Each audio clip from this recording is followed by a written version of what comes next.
यह कहानी यूरोप की लोक कथाओं पर आधारित है, जहां यूरोप के एक गांव में जन्मा एक गरीब लोहार का बेटा लियो, जिसके भाग्य के बारे में भविष्यवाणी होती है कि वह राजकुमारी से विवाह करेगा, लेकिन राजा जो अमरता की तलाश में है उसे खत्म करने की कोशिश करता है। लियो एक प्रतिभाशाली संगीतज्ञ बनता है और अनजाने में राजमहल तक पहुंच जाता है, जहां राजा उसे शैतान के 3 सुनहरे बाल लाने की चुनौती देता है। पर क्या लियो इस असंभव मिशन को पूरा कर पाएगा या यह सफर उसकी किस्मत हमेशा के लिए बदल देगा? यह कहानी रोमांच और एडवेंचर से भरी हुई है, इसलिए वीडियो के अंत तक बने रहिए। फिल्म की शुरुआत में कई साल पहले यूरोप के एक गांव का दृश्य दिखाया जाता है। वहां एक गरीब लोहार के घर में एक बच्चा पैदा होता है। दाई उस बच्चे को देखकर उसके माता पिता से कहती है, इस बच्चे की भाग्य रेखा बहुत सुनहरी है, यह बच्चा बहुत ही भाग्यशाली होगा। यह इतना भाग्यशाली है कि इसकी शादी एक राजकुमारी से होगी। इसकी चतुराई, मासूमियत और सरलता के कारण इसे हर कोई पसंद करेगा और यह दूसरों की समस्याओं का समाधान करेगा।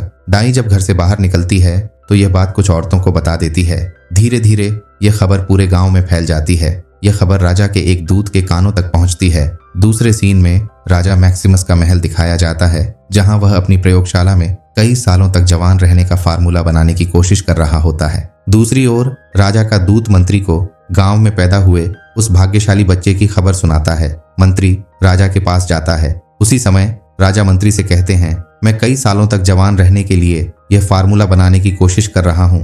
ग्रीक सभ्यता से लेकर मिस्र सभ्यता तक इस फार्मूले का ज्ञान सभी के पास था, लेकिन इतने साल हो गए फिर भी मैं हमेशा असफल क्यों हो रहा हूँ? मंत्री राजा से कहता है, यह तो मुझे भी नहीं पता महाराज। राजा की एक ही बेटी थी जिसका नाम लिली था। राजा हमेशा प्रयोगशाला में व्यस्त रहने के कारण अपनी बेटी लिली को ज्यादा समय नहीं दे पाते थे। वहां खड़ा मंत्री राजा को उस लोहार के घर में पैदा हुए भाग्यशाली बच्चे के बारे में बताता है और यह भी कहता है, महाराज भविष्यवाणी के अनुसार यह बच्चा बड़ा होकर राजकुमारी से शादी करेगा। राजा यह सुनकर चौंक जाते हैं और सोच में पड़ जाते हैं। फिर राजा अपने मंत्री के साथ उस परिवार से मिलने के लिए जाते हैं। राजा बच्चे के माता पिता से कहते हैं, अगर तुम्हारा बेटा इतना भाग्यशाली है तो इसकी परवरिश सही जगह होनी चाहिए, इसलिए तुम अपने बेटे को मेरे हवाले कर दो। पहले तो माता पिता यह सुनकर बहुत हिचकिचाते हैं, लेकिन यह सोचकर कि उनके घर में सही परवरिश नहीं हो पाएगी क्योंकि वे बहुत गरीब हैं, वे भारी मन से राजा की बात मान जाते हैं। राजा उन्हें सोने के सिक्के देकर बच्चे को अपने साथ ले जाते हैं, लेकिन राजा रास्ते में झरने के किनारे रुकते हैं और उस बच्चे को टोकरी में रखकर झरने में बहा देते हैं। दुष्ट राजा कहता है, अब मैंने भाग्य को बदल दिया है, ना ही यह जिंदा रहेगा, ना ही यह बड़ा होगा और ना ही यह मेरी बेटी से शादी करेगा। आखिर लोगों ने कैसे सोच लिया कि मेरी बेटी की शादी इस गरीब लोहार के बेटे से होगी? टोकरी में रखा हुआ बच्चा पानी के बहाव से बहते हुए दूसरे गांव तक चला जाता है। वहां नदी के किनारे बेला नामक एक औरत कपड़े धो रही होती है। वह बच्चे की किलकारी सुनकर झरने की ओर दौड़ती है और बच्चे को वहां से उठा लेती है। फिर वह बच्चे को घर लाकर अपने किसान पति को दिखाती है। तभी उसका पति चौंक कर पूछता है, तुम यह बच्चा कहां से उठा लाई हो? किसान की पत्नी भावुक होकर कहती है, किसी ने इसे नदी में छोड़ दिया था। दरअसल इस किसान दंपत्ति के कोई संतान नहीं थी, इसलिए उन्होंने उसे गोद ले लिया और उसका नाम लियो रखा। धीरे धीरे समय बीतता है और लियो बड़ा होने लगता है। वह गांव के बाकी बच्चों के साथ घुल मिलकर खेलने लगता है। लियो एक प्रतिभाशाली बच्चा था। उसे संगीत में गहरी रुचि थी। संगीत में रुचि होने के कारण वह वायलिन बजाना सीखने लगता है। कुछ सालों बाद वह जवान हो जाता है और वायलिन बजाने में निपुण हो जाता है। दूसरी ओर राजा की बेटी लिली भी बड़ी हो चुकी थी, लेकिन इतने साल बीत जाने के बाद भी राजा जवान रहने का फार्मूला खोज नहीं पाया था। बार बार प्रयोग करने के बावजूद असफल होने के बाद एक दिन मंत्री राजा से कहता है, महाराज पड़ोसी राज्य में ग्रीक सभ्यता की एक रासायनिक किताब है, शायद वह किताब आपकी मदद कर सके। यह सुनते ही राजा मंत्री के साथ पड़ोसी राज्य की ओर निकल जाते हैं। अगले सीन में लियो का गांव दिखाया जाता है, जहां एक भव्य जश्न हो रहा था। सभी लोग लियो की धुन पर नाच रहे थे। उसी समय राजा वहां से गुजर रहे थे और विश्राम करने के लिए उसी घर में रुकते हैं जहां समारोह हो रहा था। राजा को देखकर सभी लोग झुककर उनका अभिवादन करते हैं। राजा लियो की धुन सुनकर आश्चर्य से पूछते हैं, तुमने इतना अच्छा वायलिन बजाना कहां से सीखा? तभी लियो के पिता राजा से गर्व से कहते हैं, यह बचपन से ही संगीत में रुचि रखता था और इसने खुद से ही बजाना सीखा है। राजा आश्चर्य से कहते हैं, एक गरीब किसान का बेटा इतना निपुण संगीतकार कैसे बन सकता है? तभी लियो राजा से विनम्रता पूर्वक कहता है, भले ही मेरे माता पिता गरीब हैं, लेकिन उन्होंने मुझे कभी किसी चीज की कमी महसूस नहीं होने दी। 25 साल पहले मैं झरने के किनारे इन्हें मिला था। और इन्होंने मुझे गोद ले लिया था, लेकिन मेरे माता पिता मुझे अपने सगे बेटे से भी ज्यादा प्यार करते हैं। राजा यह बात सुनकर समझ जाते हैं कि यह वही लड़का है जिसे उन्होंने 25 साल पहले झरने में बहा दिया था। राजा हक्का बक्का रह जाते हैं और सोच में पड़ जाते हैं। राजा एक नई चाल चलते हैं। वे लियो से मुस्कुराकर कहते हैं, 2 दिन बाद मेरी बेटी का जन्मदिन है। मैं चाहता हूं कि तुम वहां जाकर अपनी संगीत कला का प्रदर्शन करो। फिर राजा एक पत्र लिखते हैं और उस पर अपनी शाही मोहर लगाते हैं। वे वह पत्र लियो को देते हुए कहते हैं, मैं 2 दिन के लिए किसी काम से दूसरे राज्य जा रहा हूँ। तुम जब राजमहल पहुंचो तो यह पत्र गेट पर सिपाही को दे देना ताकि वह तुम्हें अंदर जाने दे।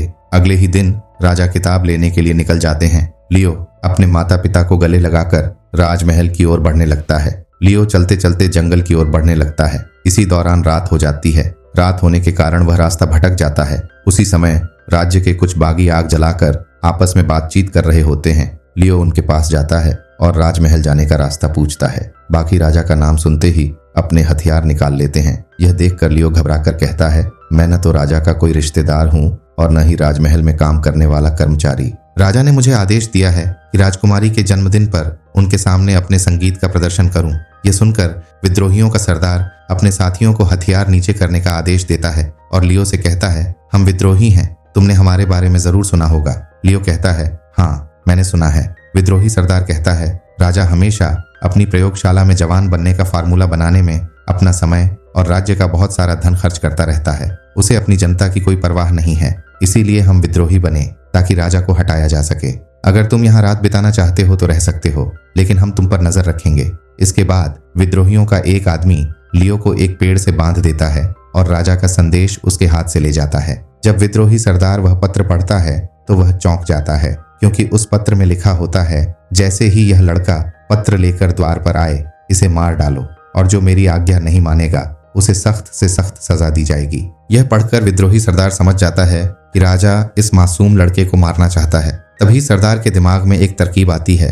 वह तुरंत तंबू के अंदर जाता है और राजा की हैंडराइटिंग की नकल करके एक नया पत्र लिखता है। उस पत्र पर राजा की नकली शाही मोहर भी लगा देता है। जैसे ही सुबह होती है, विद्रोही लियो को आजाद कर देते हैं और उसे नया पत्र देकर वहां से जाने के लिए कहते हैं।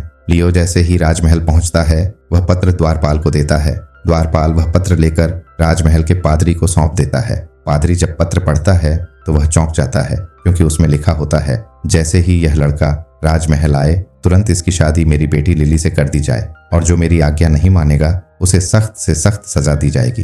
पादरी पत्र पढ़कर तुरंत राजकुमारी को बुलवाते हैं। राजकुमारी आने के बाद पत्र पढ़ती है और गुस्से में कहती है, ये कैसे हो सकता है कि मुझे तुरंत ही शादी करनी होगी, वो भी एक किसान के बेटे के साथ। ये सुनकर लियो भी हैरान रह जाता है, क्योंकि उसे नहीं पता था कि पत्र में क्या लिखा है। लियो कहता है, मैं तो सिर्फ राजा के आदेश पर संगीत बजाने आया हूँ। राजकुमारी लिली गुस्से में कहती है, यह असंभव है। पादरी कहते हैं, लेकिन यह राजा का आदेश है और इस पत्र पर उन्हीं की शाही मोहर लगी हुई है। राजकुमारी मजबूरी में शादी के लिए हाँ कहती है। फिर पादरी चर्च में दोनों को बुलाते हैं और शादी संपन्न करवाते हैं। राजकुमारी ना चाहते हुए भी कुछ नहीं कर पाती। शादी संपन्न होने के बाद पादरी उन्हें एक दूसरे को किस करने के लिए कहते हैं। तभी राजकुमारी गुस्से से लियो से कहती है, मैं तो तुम्हारे ऊपर थूकूंगी भी नहीं। शादी संपन्न होने के बाद राजकुमारी वहां से चली जाती है। दूसरी ओर राजा किताब लेकर वापस लौटता है और तुरंत अपनी प्रयोगशाला में चला जाता है। उसी प्रयोगशाला में पादरी राजा के पास आता है। राजा पादरी से कहते हैं, मुझे जवान होने का फॉर्मूला मिल गया है, लेकिन फॉर्मूला बनाने के लिए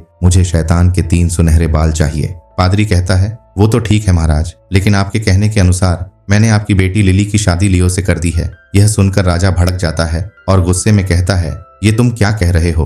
तब पादरी कहता है, महाराज, मुझे आपका पत्र मिला जिसमें आपकी शाही मोहर थी और उसमें लिखा था कि तुरंत अपनी बेटी लिली की शादी लियो से करवा दी जाए। यह सब सुनकर राजा गुस्से से भर जाता है। वह तुरंत लियो को बुलाता है और गुस्से में कहता है, तुमने मेरे साथ धोखा किया है। तुमने चालाकी से नकली पत्र दिखाकर मेरी बेटी से शादी कर ली। लियो राजा से कहता है, मैंने तो वह पत्र अभी तक खोला भी नहीं और ना ही मैंने कोई चालाकी की है। महाराज, मैं बस इतना कहना चाहता हूँ कि मुझे आपकी बेटी पसंद है। अब हमारी शादी हो चुकी है और मैं उससे प्यार करता हूँ। मैं राजकुमारी के लिए योग्य हूँ और इसे साबित करने के लिए मैं कुछ भी कर सकता हूँ। यह सुनकर राजा कुछ देर सोचता है और फिर एक नई चाल चलता है। दरअसल राजा को लियो को रास्ते से हटाना था और साथ ही उसे शैतान के 3 सुनहरे बाल भी चाहिए थे। इसलिए वह लियो से कहता है, अगर तुम अपना प्यार साबित करना चाहते हो और इस शादी को मेरी मंजूरी चाहते हो तो तुम्हें नरक जाकर शैतान के 3 सुनहरे बाल लाने होंगे। यह सुनकर लियो घबरा जाता है, क्योंकि वहां अब तक कोई नहीं गया है और जो भी गया है वह कभी लौट कर नहीं आया। राजा कहता है, मैंने तुम्हारे असली माता पिता से सुना था कि तुम बहुत भाग्यशाली हो और तुम्हारी भाग्य रेखा बहुत उज्जवल है।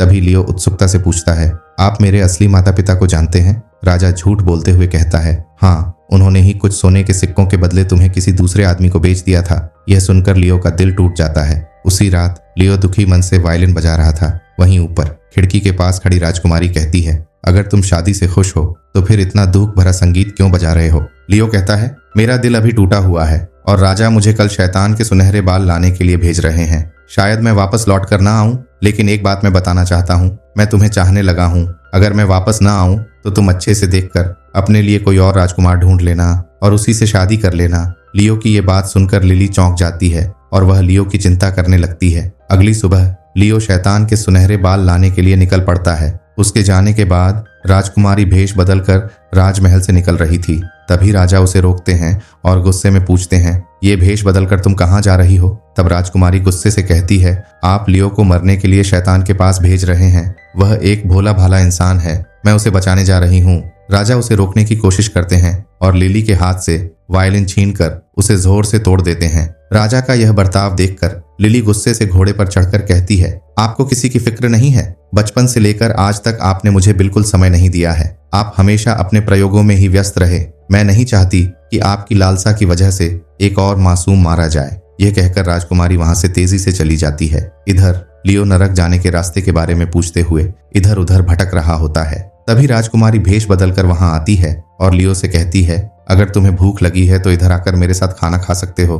लियो राजकुमारी को पहचान नहीं पाता और दोनों मिलकर वहां खाना खाने लगते हैं। तभी लिली जानबूझकर लियो से पूछती है, तुम कहाँ जा रहे हो? लियो कहता है, राजा ने मुझे आदेश दिया है कि मैं नरक जाकर शैतान के 3 सुनहरे बाल लाऊं। फिर लिली पूछती है, ऐसा तुम क्यों कर रहे हो? लियो कहता है, मैं राजकुमारी को चाहने लगा हूँ और मैं उसे पसंद भी करता हूँ। मेरे प्यार को साबित करने के लिए मुझे शैतान के 3 बाल लाने ही होंगे, तभी जाकर राजा अपनी बेटी की शादी की मंजूरी देंगे। लियो की यह बात सुनकर लिली को लियो पसंद आने लगता है। लिली कहती है, मैं भी एक खोजी हूँ, मैं तुम्हारे साथ नरक जाने के लिए तुम्हारी मदद करूंगी। लिली कहती है, मैंने किताब में पढ़ा था कि हमें पश्चिम दिशा की ओर जाना चाहिए। वहां पर एक गांव पड़ेगा, वहां जाकर हमें आगे का रास्ता मालूम पड़ेगा। फिर दोनों घोड़े पर सवार होकर पश्चिम दिशा की ओर जाते हैं और उस गांव पर पहुंचते हैं। पर वहां पहुंचने के बाद वे देखते हैं कि वह गांव पूरा सुनसान पड़ा हुआ है। कुछ दूर खोजने के बाद कुएं के पास एक औरत अपने बच्चे के साथ बैठी थी। लिली पूछती है, यहाँ पर क्या हुआ? तभी वह औरत कहती है, इस कुएं में पहले पानी हुआ करता था, लेकिन अब यह पूरी तरह सूख चुका है। पानी के लिए पूरा गांव इसी कुएं पर निर्भर था, इसलिए सारे लोग यहाँ से चले गए हैं। लिली कहती है, अभी हम एक सफर में हैं, लेकिन वापस आने के बाद हम इस समस्या का समाधान जरूर करेंगे। लिली नरक जाने का रास्ता पूछती है। तभी वह औरत कहती है, मुझे तो नहीं पता, लेकिन अगर आप सीधे रास्ते पर जाओगे तो तुम्हें सुनहरे सेब का एक पेड़ मिलेगा। वहाँ एक बूढ़ा आदमी है जिसे नरक का रास्ता पता है। फिर वे दोनों आगे बढ़ते हैं। कुछ ही दूरी पर एक सूखे हुए पेड़ के चारों ओर कुछ आदमी और औरतें उसकी पूजा कर रहे थे। लियो के पूछने पर लोग बताते हैं, यही है वह सुनहरा पेड़। ये किसी बुरी शक्ति के प्रभाव से सूख गया है, इसलिए हम पूजा कर रहे हैं ताकि यह पेड़ पहले की तरह ठीक हो सके। लियो कहता है, हमने सुना है कि यहाँ एक बुजुर्ग आदमी है जो नरक का रास्ता जानता है। तभी वहाँ एक अंधा बुजुर्ग आदमी आकर कहता है, मुझे पता है, लेकिन वहां से कोई जिंदा नहीं लौटता। अगर तुम दक्षिण दिशा में जाओगे तो तुम्हें एक पीपल का पेड़ मिलेगा जहां से 6 रास्ते निकलते हैं, लेकिन तुम्हें एक गुप्त 7वां रास्ता ढूंढना होगा जो नरक की ओर जाता है। यह जानकर वे दोनों चलते चलते उस विशाल पीपल के पेड़ पर पहुंचते हैं। वहां पर 6 रास्ते थे। 7वां रास्ता ढूंढने के लिए लियो पेड़ पर चढ़ता है, लेकिन उसी समय उसका पैर फिसल जाता है और वह पेड़ में बनी हुई एक सुरंग में गिर जाता है। दरअसल पेड़ में बना हुआ वही सुरंग 7वां रास्ता था। इसी सुरंग के जरिए लियो और लिली नदी के किनारे पहुंचते हैं। लियो लिली से कहता है, यह नदी इंसानों की दुनिया और नरक की दुनिया के बीच में मौजूद है। तभी नदी में एक नाविक आता है जो उन्हें जाने के लिए बुलाता है। लियो लिली से कहता है, मुझे अब अकेले ही जाना होगा क्योंकि यह नाविक सिर्फ एक ही आदमी को ले जाएगा। लियो नाव पर सवार होकर वहां से निकल जाता है। सवारी के दौरान लियो नाविक से पूछता है, तुम कितने सालों से यह काम कर रहे हो? नाविक कहता है, अनंत कालों से यह चलता आ रहा है। शैतान की श्राप की वजह से मैं मुक्त नहीं हो पा रहा हूँ। लियो नाविक से कहता है, मैं इस समस्या का समाधान जरूर करूंगा।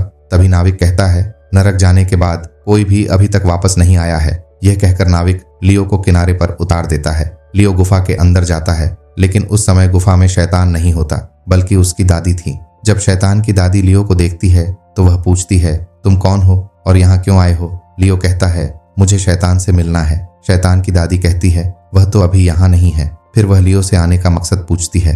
लियो अपनी सारी कहानी शैतान की दादी को बता देता है। जब शैतान की दादी यह जानती है कि लियो अपने प्यार के लिए इतना दूर आया है तो वह लियो की मदद करने का फैसला करती है और उसे शैतान के 3 सुनहरे बाल दिलाने में सहायता करने के लिए तैयार हो जाती है। उसी समय शैतान लिली को पकड़कर उसी गुफा में लाता है। शैतान के आने की आहट सुनकर दादी लियो को एक संदूक में छुपा देती है। शैतान आकर अपनी दादी से कहता है, यह आदमी मुझे नदी के किनारे मिला था। दादी उसे घूर कर देखती है और लिली के सिर से टोपी और मुंह हटा देती है। यह आदमी नहीं बल्कि एक लड़की है। संदूक में छुपा हुआ लियो जब यह देखता है कि वह लड़की लिली है तो वह बहुत खुश हो जाता है। शैतान की दादी समझ जाती है कि वह वही लड़की है जिससे लियो प्यार करता है।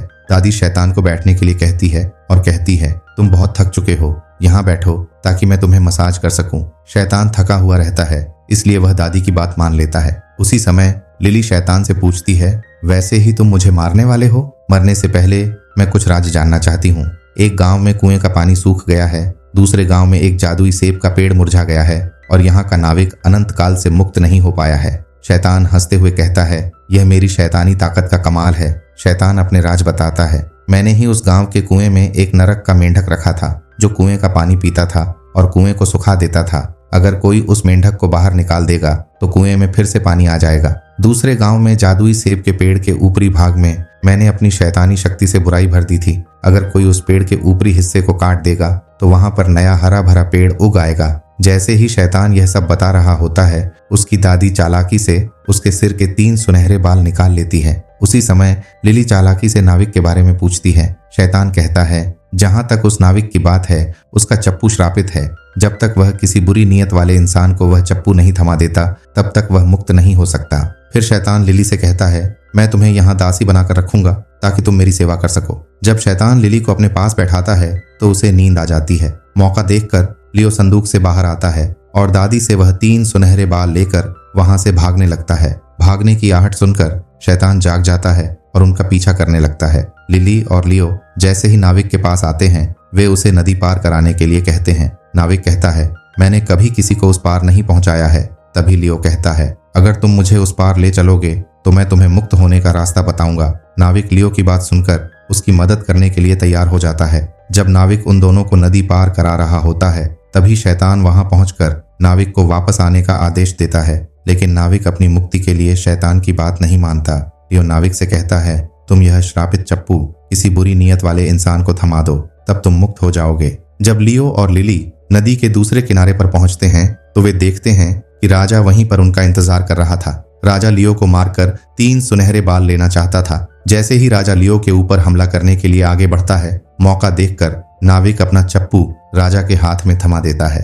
राजा, जो खुद एक बुरी नीयत वाला आदमी था, उसी समय नया नाविक बन जाता है और पुराना नाविक मुक्त हो जाता है। वापस आकर लिली दोनों गांवों की समस्या के बारे में बताती है। गांव वाले कुएं से नरक का मेंढक निकाल देते हैं जिससे फिर से पानी भर जाता है। दूसरे गांव वाले पेड़ के ऊपरी हिस्से को काट देते हैं जिससे कुछ ही दिनों में पेड़ फिर से हरा भरा हो जाता है। महल लौटकर लियो वहां का राजा बन जाता है। वह शैतान के 3 सुनहरे बालों को हवा में उड़ा देता है। फिर लियो और लिली खुशी खुशी रहने लगते हैं। इसी तरह यह रोमांचक कहानी समाप्त होती है। अगर आपको हमारी यह कहानी पसंद आई हो तो कृपया लाइक करें, शेयर करें और हमारे चैनल को सब्सक्राइब करना न भूलें ताकि आप इसी तरह की और रोमांचक कहानियों का लुत्फ उठा सकें।